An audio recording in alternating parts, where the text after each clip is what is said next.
The debate topic, just as a reminder, how can financial institutions increase their profitability by better targeting more profitable, digitally engaged customers?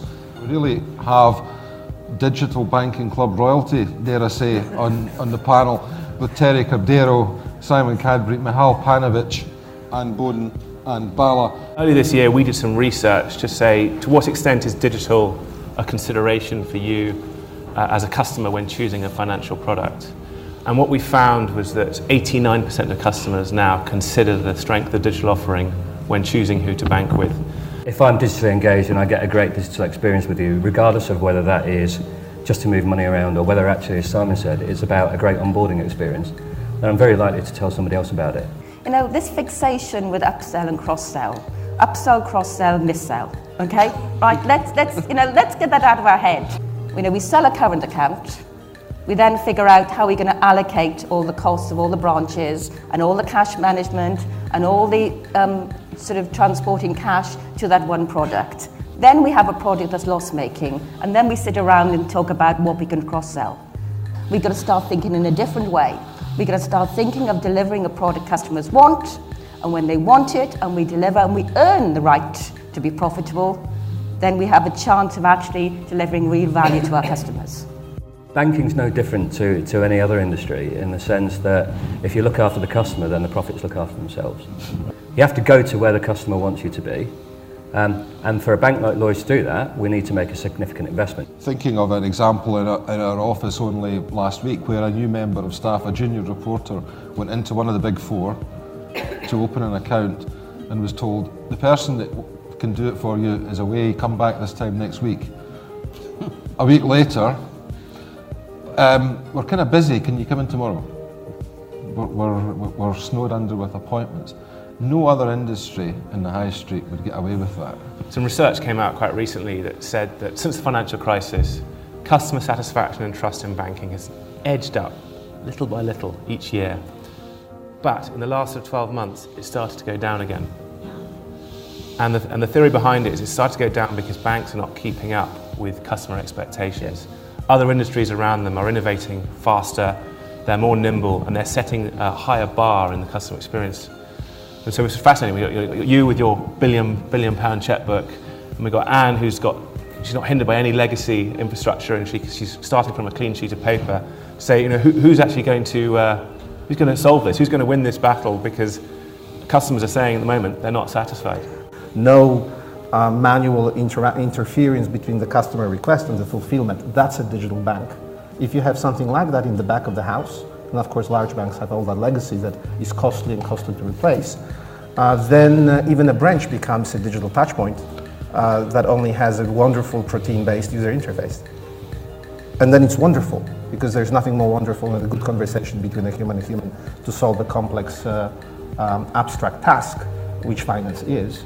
It's interesting, I worked with a bank that almost anything you brought up as an idea, they said, well, there's a regulation that prevents us. So eventually I woke up one day and said, what regulation?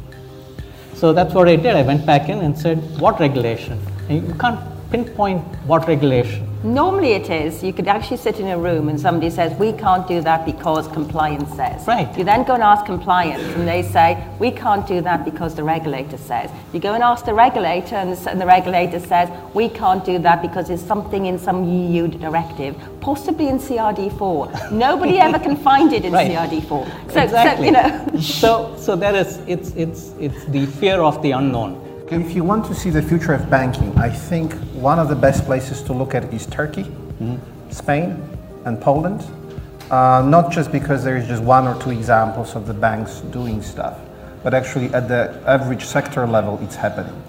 And these are I believe, the most advanced places where actually increasingly the fintechs will find actually difficult to operate because their value proposition is not catching up with what the banks are doing.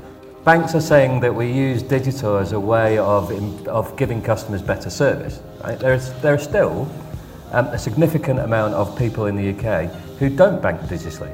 Right? So it's not a strategy that we ignore them, and it's not that they are not profitable. So yes, it is a strategy to use digital as a channel of engagement, but it doesn't mean that other customers are not profitable. I think the biggest threat for me is not necessarily a technology threat, it's not a bank threat, and it's not an Apple or a Google threat. I think the biggest threat to banks like ourselves is culture. Invest Northern Ireland, very kind sponsors of the debate this morning. Thanks to them, as well as to the founders of the club, Intelligent Environments. Thank you to all of you. Good morning.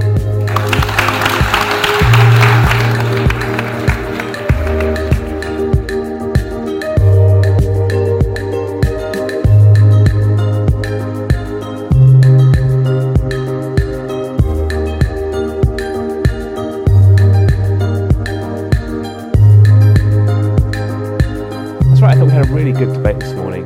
We heard from Michal about how really one needs to create a much more immersive digital experience. He was arguing that even the branch is a digital touch point and that everything should be looked at in a succinct and coherent way so that actually all you've got is a series of portals that are interfacing on the same experience and the same use cases.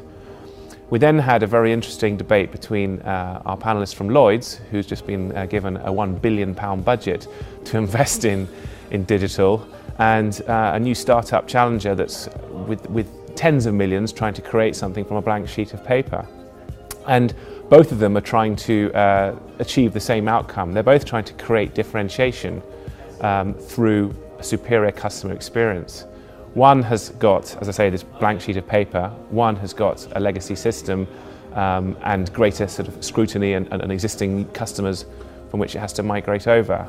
I think the way to actually give customers really a product that they really want is to focus on understanding their needs and delivering something which is crafted to their needs. So we're not about profitability and targeting. We're not about cross-selling, upselling, which could become mis-selling. We're all about actually listening to what customers want and delivering the best current account in the world. I think the investment that Lloyds has publicly announced is focused around both digital transformation and end-to-end transformation. So not only are we focused on giving our customers the best digital experience that we can, but also we're focused on managing their experience end-to-end. So from the minute they make a contact with the bank, we need to make sure that that experience is as smooth and as frictionless as possible. Digital plays a key part in that, such that they walk away at the end with the right result. Personally very excited for the job that I do at Lloyds, but also as a consumer very excited for some of the changes that I can see coming ahead. The biggest takeaway for me was just seeing how engaged our bankers are in what is transpiring in this industry. I think the reason it is challenging and reason it is exciting at the same time is because we are trying to feel the need that exists, and to some extent we are trying to project here is what is likely to happen as this generation or the next generation of banking customers grow up. And so it's the nervousness that results from seeing the challenge but trying to seize the opportunity. I think that's where this debate is at, and it's an exciting time indeed. Digital is here with us, and we need to change because the customers live their digital lives, and what typically the banks are doing today is interaction model, and that is 15 to 20 years old. So we need to catch up with that very quickly, and it's our obligation. And there are markets to watch out for, like Turkey, Spain, Poland, which are absolutely leading the way, and I believe that right now the Nordics with Nordea really paving the way to replace the core banking systems and to create new digital experiences on top of that. I think by having digital, and if you onboard them in the right way, if you attract them digitally, then they naturally become digital and lower cost to serve customers throughout. But as we discussed in the panel today, it's about how you create that end-to-end digital proposition, that experience that differentiates you and keeps you at front of mind in what is a growingly competitive market.